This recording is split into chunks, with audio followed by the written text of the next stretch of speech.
Terus kebijakan dia yang berkaitan sama ekonomi juga kacau balau loh. Nih, dia tuh menasionalisasi lebih dari 1.000 perusahaan dan jutaan hektar lahan milik pribadi. Jadi orang sana kalau ada yang pengen usaha, pengen jualan gitu, itu harganya bener-bener ditentuin tuh. Harus sama rata semua.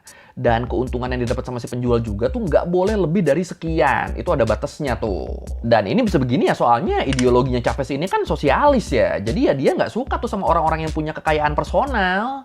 Pokoknya semuanya tuh harus sama rata. Nggak boleh ada yang terlalu kaya, nggak boleh ada yang terlalu miskin. Dan sebenarnya waktu itu para teknisi dan pegawai di perusahaan-perusahaan yang dirampas, di perusahaan-perusahaan yang dinasionalisasi, mereka tuh pada demo loh, pada protes loh.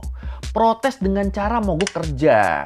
Tapi endingnya mereka semua malah dipecat. Bahkan sampai ribuan orang yang dipecat. Dan terus dari situ sebagai gantinya, jabatan di perusahaan-perusahaan itu diobral sama Hugo Chavez. Dibagi-bagiin ke sekutu-sekutu politiknya di pemerintahan. Bahkan sampai posisi pegawai sama teknisi itu juga tuh jadi diisi sama orang-orang yang sepihak sama pemerintahan loh. Nah tapi karena orang-orang ini tuh dapat jabatannya dari bagi-bagi kue kan, basicnya mereka nggak berpengalaman, akhirnya ribuan perusahaan itu, termasuk banyak diantaranya perusahaan minyak, itu jadi pada downgrade kualitasnya. Minyak yang dihasilkan sama Venezuela tuh jadi berkualitas rendah karena diolah dengan buruk. Oh, ternyata bagi-bagi kue tuh seberbahaya itu ya. Wah, wah, wah, wah, wah.